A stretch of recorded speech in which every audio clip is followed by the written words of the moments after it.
Olha, agora a gente vai falar sobre tabagismo, viu? Populares entre os jovens, né, e disponíveis também em versões saborizadas. Os cigarros eletrônicos, eles também, né, que são conhecidos como vapes, eles são uma ameaça à saúde pública, né, porque buscam aí representar uma alternativa saudável para o tabagismo, o que não é, viu? É sobre esse assunto que a gente vai conversar agora com o médico pneumologista Guilherme Fontes, né? Seja muito bem-vindo, doutor, já aqui no estúdio do Bom Dia Bahia. É importante a gente falar sobre isso, né? Está chegando aí o Dia Mundial de Combate ao Tabagismo e a gente sabe, né, que esse cigarro eletrônico, ele nada tem de saudável, né? É completamente o oposto disso aí, ele prejudica muito a saúde, né?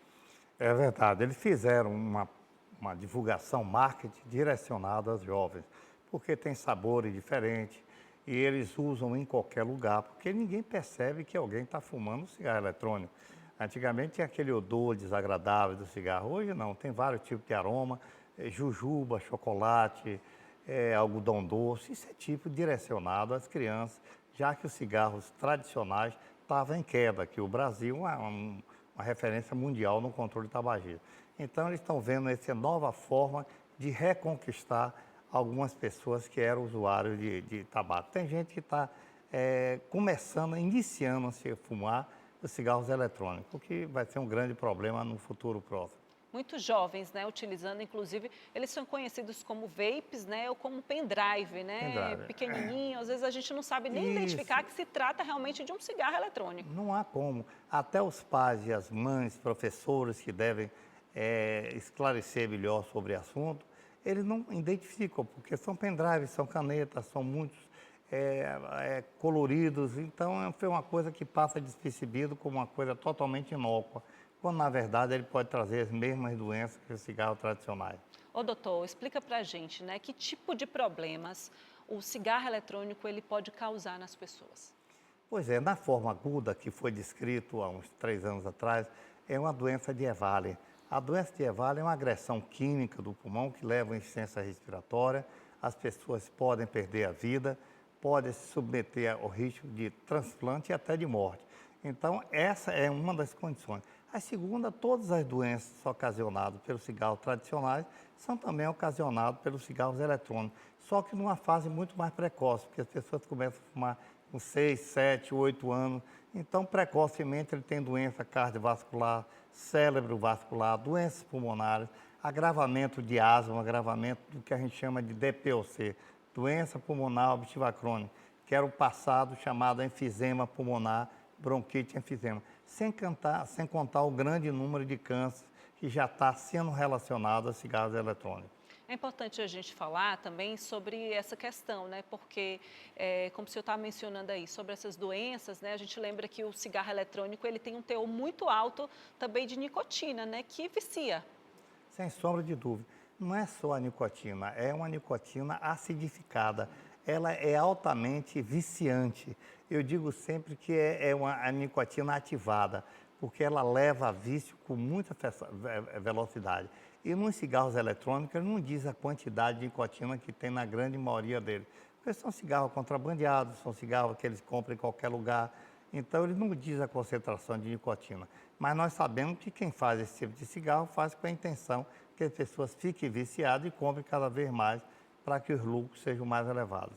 31 de maio aí está chegando, né? O Dia Mundial de Combate ao Tabagismo. É importante a gente estar sempre trazendo esse alerta, né? Sem sombra de dúvida, eu acho que a nossa arma é esclarecimento, é divulgação para que os pais, que os professores e que todos se entrem nessa luta de campanha, na luta contra os cigarros eletrônicos, que está se tornando um gravíssimo problema de saúde pública, que todos os jovens estão usando em balada, em tudo quanto é canto, e as pessoas vendem na porta das baladas mesmo.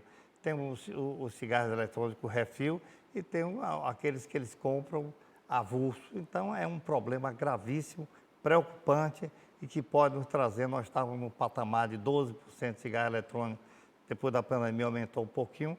Hoje a gente já sabe que na população de 18 a 24 anos, mais de 20% das pessoas já experimentaram cigarro eletrônico. Então, a curiosidade junto com a vontade de se enturmar e de criar vínculos com outras pessoas com mais idade, faz com que as pessoas comecem a fumar muito precocemente. Só para a gente entender, tem um tempo assim desse consumo desse cigarro eletrônico já para ocasionar essas doenças? Porque a gente até acompanhou em um certo período um cantor, né, que teve um problema também grave por causa de cigarro eletrônico. Ele chegou até a fazer esse alerta nas redes sociais, né, na mídia, sobre o uso do cigarro eletrônico, e foi isso que prejudicou a saúde dele. Tem assim um período que essa doença pode se desenvolver, um período mais curto, ou como é que é isso? Olha, em média, um ano, pelo menos as doenças que eu falei, a doença de Evale, a média foi um ano e a média de idade foi 24 anos, que deu essa pneumonia química gravíssima que levou a paciente à unidade de terapia intensiva, a UTI. Mas isso varia de pessoa para pessoa. O que nós sabemos é que eles começam a fumar muito jovem, tem a mesma doença que o cigarro tradicional, mas numa idade mais jovem, doença cardiovascular, cerebrovascular, doenças pulmonares crônicas, ainda numa idade jovem, coisa que a gente não via com o cigarro tradicional. Então eles fumam, às vezes eles fumam de uma forma muito acentuada durante as baladas, bebendo e fumando, e muitas vezes perde a consciência, porque o sais de nicotina é um vasoconstrictor, ele leva a diminuição da oxigenação cerebral e pode cair durante uma festa pelo abuso, pelo abuso dos cigarros eletrônicos. A gente tem outros instrumentos também que são utilizados para o fumo, né? Que aí é importante também a gente fazer esse alerta. Tem um Sim. instrumento, por exemplo, que equivale a como se fosse 100 cigarros, é isso? É verdade. O narguilé, por exemplo, eles botam o fumo ali dentro, é um fumo aquecido e tem várias piteiras e 4 pessoas fumam aquilo ali. Eles fumam aquilo não só ao risco do próprio cigarro, porque qualquer forma de administração de tabaco é prejudicial, mas ele pode se contaminar por vírus, por bactérias, e por várias hepatites, várias infecções que pode ser contaminado pelo uso contínuo e rodativo das pessoas que fumam cigarro eletrônico. É extremamente perigoso o narguilé, as pessoas usam em festas comemorativas, eles usam de uma certa frequência. Começou na Ásia, mas no Brasil inteiro, praticamente o mundo está se usando muito cigarro eletrônico.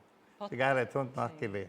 Pois é. Importante a gente falar sobre o tratamento também, né? Porque é um tratamento que não é fácil, né? Quando já se chega a esse estágio da doença. Não é fácil porque as pessoas usam uma quantidade muito grande, mas felizmente nós temos um tratamento que é igual ao tratamento tradicional. Além da abordagem psicológica, que eu acho isso fundamental, o psicólogo nos ajude, nós temos medicação de reposição de nicotina, temos outras medicações que a gente usa com o objetivo que essas medicações liberadas pela nicotina, aquelas substâncias do prazer, eles não tenham. Então, eles terminam diminuindo cada vez mais a vontade de fumar. Mas eu digo sempre, para você conseguir fazer alguém deixar de fumar, é preciso que a pessoa queira. A gente não pode impor, não pode... a pessoa tem que querer fumar. Se a pessoa quer deixar de fumar, aí o médico ajuda e ajuda muito. E aí as chances de sucesso são muito maiores. Doutor, então os jovens são os mais atingidos, né? Se a gente fosse comparar, por exemplo, o cigarro comum, né, com esse cigarro eletrônico, qual que tem um poder maior, né, de ocasionar doenças, né, de trazer malefícios para o corpo? Olha, o tempo pelos cigarros eletrônicos. A pessoa começa a fumar com 7, 8 anos, então já começa a ter doenças cardiovasculares, doença respiratória, começa a ter mais gripe de repetição, pneumonia de repetição, porque eles danificam as estruturas pulmonares pela quantidade de cigarro que eles fumam, cigarros eletrônicos. Então, eles, uma população muito mais jovem, já tem déficit de atenção, eles já têm déficit de aprendizado, ainda com 15, 16, 18 anos, o cérebro está em formação e ele já começa a ser danificado ainda. Enquanto que o cigarro tradicional acontecia com 40, com 50 anos, agora 20, 30 anos a gente já está começando a ver aquelas doenças que ocorriam numa idade mais tardia com cigarro eletrônico, cigarros tradicionais. É uma dúvida aqui, né, sobre a questão também da fumaça desse tipo de cigarro, né? Porque a gente sabe que a fumaça do cigarro tradicional, ela prejudica também aquela pessoa que não é fumante, o fumante mesmo ativo, né? O fumante passivo. E no caso do cigarro eletrônico, também existe isso? Ah, sim, existe, porque são extrapartículas, são partículas extra finas, que elas são absorvidas muito rapidamente, por isso que ela traz tantos problemas cardiorrespiratórios, pulmonares, neoplasias. Esse é que é o grande problema. E o tabagismo, o secundário, ele é uma das causas de morte importantes. Existe 8 milhões de mortes no mundo e 1 milhão e 200 são por causa do tabagismo passivo. E o cigarro eletrônico leva o tabagismo passivo, não só diretamente pela fumaça, mas porque aquela fumaça fica impregnada na parede, nos móveis, as crianças passam a mão, botam na boca, botam no nariz e termina sendo contaminado, isso havendo uma forma repetitiva desse tipo de prática. Então, o cigarro passivo existe, tanto cigarro eletrônico como cigarro tradicional, é uma causa importantíssima de morte e de adoecimento. Doutor Guilhardo, eu vou pedir para o senhor reforçar então comigo, né, esse pedido, né? A gente está falando sobre o Dia Mundial de Combate ao Tabagismo. É importante a gente fazer esse alerta aqui para quem está assistindo, né? Principalmente os jovens, né, que são hoje os mais atingidos, infelizmente, com o cigarro eletrônico, né, por causa de toda essa vaidade que o senhor até comentou no início aqui da nossa entrevista. Mas vamos reforçar então, né, esse alerta, porque está chegando aí o dia 31, né, e é importante a gente estar sempre falando sobre isso. Sem sombra de dúvida, eu acho que a grande arma é a conscientização. E a conscientização vem ainda nas escolas primárias, vem no ginásio, vem no científico, por parte dos professores, por parte dos pais, que não pode ser permissivo com isso. E toda a população geral deve estar atento para esse fato. As pessoas não podem pegar o cigarro eletrônico e fumar no restaurante, num bar, porque mesmo que o aroma seja agradável, mas ele pode ter o efeito secundário, que é o tabagismo secundário em decorrência do cigarro eletrônico. Então, a gente tem que ter muito cuidado com o cigarro passivo nessas situações. Então, todo cuidado é pouco e conscientização é a palavra de ordem. Doutor Guilhardo Fontes, agradeço muito hoje a sua presença aqui com a gente no Bom Dia Bahia, pneumologista, trazendo aí para a gente, né, todas essas informações, esclarecimentos sobre o uso do cigarro eletrônico. 31 de maio está chegando, o Dia de Combate Mundial, né, ao tabagismo. É importante você ter essa consciência em relação ao cigarro eletrônico e também ao cigarro comum, tá?